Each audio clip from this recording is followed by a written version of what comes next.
3 মাস কোনো রকম জয়েনিং হচ্ছে না ভারতীয় জনতা পার্টিতে।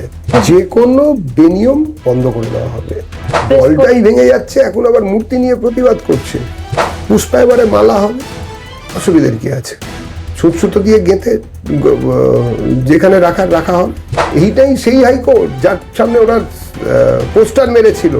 এটাই না সেই হাইকোর্ট যেখানে কিনা ওদের মদতপুষ্ট উকিলরা গিয়ে গুন্ডামি করতো? এটাই না সেই হাইকোর্ট যেখানে কিনা জজেদের মা মাসি উদ্ধার করতো এরা?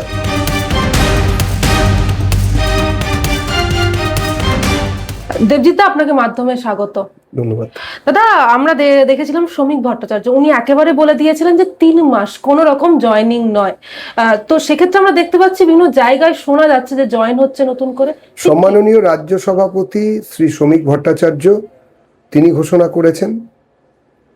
শুধু তাই নয়, আমাদের সর্বভারতীয় অন্যতম সাধারণ সম্পাদক শ্রী সুনীল বনসাল তিনি বলেছেন যে 3 মাস কোনো রকম জয়েনিং হচ্ছে না ভারতীয় জনতা পার্টিতে। এই 3 মাস ছাড়াও বাকি সময় তো যদি কখনো কোনো জয়েনিং হয়, সেটা জেলা কমিটি, রাজ্য কমিটি ইত্যাদি জায়গায় আলোচনা হবে। তারপরে হলে স্বয়ং শ্রী শ্রমিক ভট্টাচার্য ঘোষণা করবেন, তারপরে জয়েনিং মান্যতা পাবে। বহু জায়গাতে এরকম বহু কথা আমরা শুনতে পাচ্ছি। যদি কোনো নেতা মণ্ডল কিংবা রাজ্যে কিংবা কোনো ডিপার্টমেন্ট, সেল বা কোনো আমাদের ইউনিটে কোনো রকম জয়েনিং করান, তাহলে সেটা জয়েনিং নয়। আমাদের দল সেটাকে মান্যতা দিচ্ছে না, সেটার কোনো অ্যাক্রিডেশন নেই। আমরা বারবার কথা বলেছি। আমরা সে সঙ্গে এটাও বলছি যে পাশাপাশি অনেক জায়গাতে দেখা যাচ্ছে কিছু ছবি সমাজ মাধ্যমে, সোশ্যাল মিডিয়া আমরা দেখতে পাচ্ছি, কেউ কাউকে মালা পরাচ্ছেন, কেউ কাউয়ের হাতে ফুলের তোড়া দিয়ে দিচ্ছেন, গলায় উত্তরীয় দিচ্ছেন এবং সেটাকে জয়েনিং বলে চালানো হচ্ছে। আমার ঘরে বহু লোক এরকম এসেছেন যারা আমাদের পার্টির মেম্বার নন, শুভেচ্ছা বিনিময়ের কথা বলে তারা এসেছেন। তারা কেউ আমাকে মালা দিয়েছেন, কেউ আমাকে ফুলের তোড়া দিয়েছেন, কেউ অন্য কিছু হিসেবে উত্তরীয় ইত্যাদি পরিয়েছেন। তার মানে এই নয় যে তারা আমাদের দলে যোগ দিয়েছেন বা আমি তাদের যোগদান করিয়েছি। সুতরাং এই জিনিস চলতে পারে না। আমার সঙ্গে থাকা, আমার পাশে বসে থাকা, আমার সঙ্গে কথা বলা বা এই রাজ্যের বা কেন্দ্রীয় কোনো নেতার সঙ্গে কোনো রকম ভাবে কথা বলার কোনো ছবি, কোনো ভিডিও, পাশে বসে থাকার ছবি কিংবা ভিডিও, এরকম মাল্যদান কিংবা অঙ্গবস্ত্রর আদান প্রদানের কোনো ছবি বা ভিডিও প্রমাণ করে না যে তিনি আমাদের দলে সামিল হলেন। আমাদের দলে এরকম কোনো নীতি নেই। আমরা এই ধরনের জয়েনিংকে এন্ডোর্স করছি না। বিজেপি এই ধরনের জয়েনিংকে জয়েনিং বলছে না বা এগুলো জয়েনিংই নয়। দাদা, নিউ টাউনের পথচারীকে ধাক্কা এবং গ্রেপ্তার রায়গঞ্জের অপসারিত বিডিও প্রশান্ত বর্মন, যিনি পলাতক ছিলেন, গ্রেপ্তার করা হয়েছে তাকে। কি সাদা কথা জমা দিয়ে শূন্য পেয়ে বিডিও হয়েছিলেন, ব্লক ডেভেলপমেন্ট অফিসার। বাপ রে বাপ, কি অবস্থা! তারপরে বিভিন্ন রকম সময় বিভিন্ন রকম অত্যাচার। গত শাসক দলের প্রথম হেঞ্চম্যান, বিভিন্ন রকমভাবে টাকা তোলার জন্য স্ট্র হিসেবে কাজ করেছিলেন তিনি। মানুষকে মানুষ জ্ঞান করেননি, তারপরেও হারিয়ে গেলেন। বিগত সরকারের পুলিশ খুঁজে পেল না, কিন্তু তৃণমূলের খুব খারাপ সময় যাচ্ছে ভাই। যারা ধরা পড়ার তারা ধরা পড়ছেন, যারা পালিয়ে গিয়েছিলেন তারাও ধরা পড়ছেন। কিছু মানুষ নিজেরা গিয়ে বলছেন যে আমরা ধরা পড়ে যাচ্ছি, ধরা পড়ে যেতে চাই। আর একজন মদ খেয়ে তিনি গাড়ি চালিয়ে একজনকে চাপা দিতে দিতে বেঁচে গিয়ে আবার তারপরে বলছেন যে তাকে কেন ধরা হবে না বা হবে। আমরা জানি না যে এই ধরনের আলোচনা কি চলছে, বিভিন্ন সমাজ মাধ্যমে দেখছি, কিন্তু এটাই তৃণমূল মানেই তো এটা। পলাতক ছিলেন, হঠাৎ করে উদয়। স্বাভাবিক। তৃণমূলের যারা যারা অন্যায় করেছে ওই ছত্রছায়া, তারা সবাই পলাতক এবং হঠাৎ করেই ধরা পড়বেন। ওইসব পলায়ন কি করে করতে হবে, কি করে পাঁচিল বেয়ে উঠতে হবে, পাঁচিলের বা কার্নিশে কি করে লুকিয়ে থাকতে হবে কোনো এজেন্সি তদন্ত করলে, কি করে হাতের ফোন ছুঁড়ে পাশের পুকুরে নিখুঁত টিপে ফেলতে হবে, সেই জন্য শোনা যাচ্ছে নাকি তৃণমূলের আবাসিক ক্যাম্প চলতো। সেই সব আবাসিক ক্যাম্পে ওনাদের সর্বাধিনায়ক একজন আছেন, সেই সর্বাধিনায়ক এবং আরও 3-4 জন মিলে তার দায়িত্বে ছিলেন। এবারে হবে হবে। দাদা, হাকিমপুরের লম্বা লাইন, যেমন আমরা এসআইআর এর সময় লাইনটা আরও লম্বা হবে, আপনি নিশ্চিন্ত থাকুন।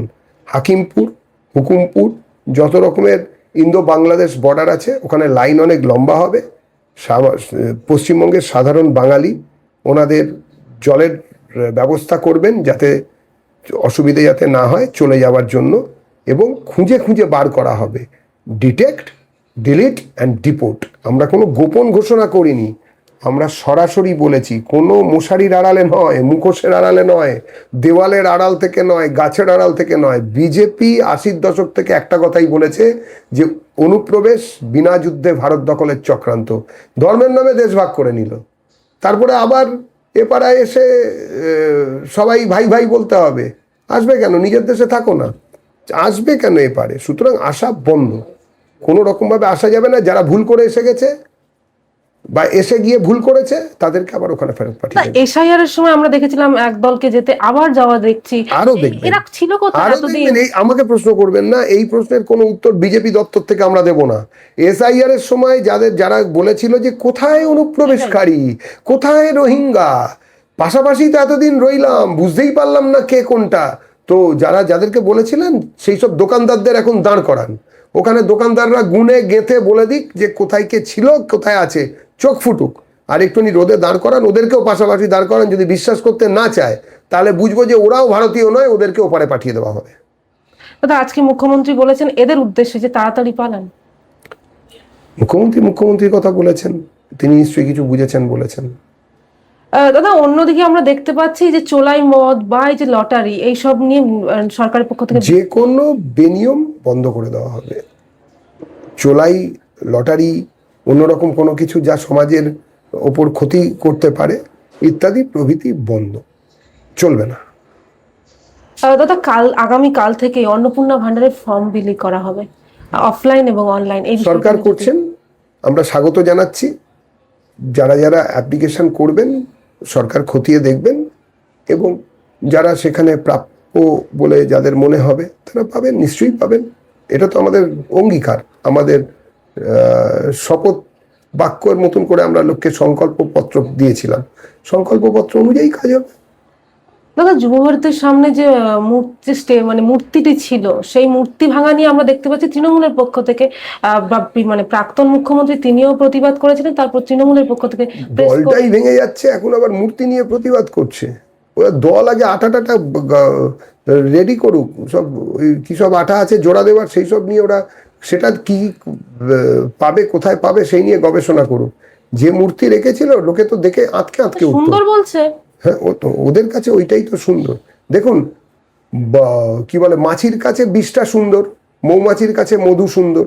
এখন মৌমাছি তো আর মাছিকে বিষটা খুব খারাপ বলে আর্গুমেন্টে যেতে পারে না, আমি সেই জন্য ওইসব আর্গুমেন্টে যাব না। দাদা, বাবুল সুপ্রিয় বলছেন এই যে নবান্নে যে গেরুয়া লাইট লাগানো নিয়ে, উনি বলছেন ঠিক হয়নি, এরকম কেন লাইন কোনো ঠিকঠাক করে লাগানো হয়নি। বাবুল যখন এইসবের দায়িত্ব পাবেন, মানুষ যখন বাবুলকে ভোট দিয়ে এইসব কাজ করতে বলবে, তখন বাবুল এইসব কাজ নিশ্চয়ই মন দিয়ে করবেন। এখন উনি ওইসবই বলবেন, আর কি আছে, 13 নম্বর প্লেয়ার। শেষ প্রশ্ন আপনাকে করছি। ফলতা যিনি পুষ্পা ছিলেন, জাহাঙ্গীর, তার রক্ষা কবচ তো পেলেন না তিনি, কি বলবেন হাইকোর্টে? কি আছে, পুষ্পা এবারে মালা হবে, অসুবিধার কি আছে? সুতো দিয়ে গেঁথে যেখানে রাখা হবে। যখন প্রশাসনের যে প্রশাসনিক যে রক্ষা কবচ, রাদার আইনি রক্ষা কবচ, প্রশাসনকে হাত দিতে বারণ করেছিল। এবারে যদি প্রশাসন মনে করে যথেচ্ছ যদি কারণ থাকে, তাহলে পুষ্প এবারে মালা গেঁথে ঠিক জায়গায় রেখে দেওয়া হবে, যত্ন করে রাখা হবে। এরকম পুষ্পা তো সব জায়গায় পাওয়া যায় না।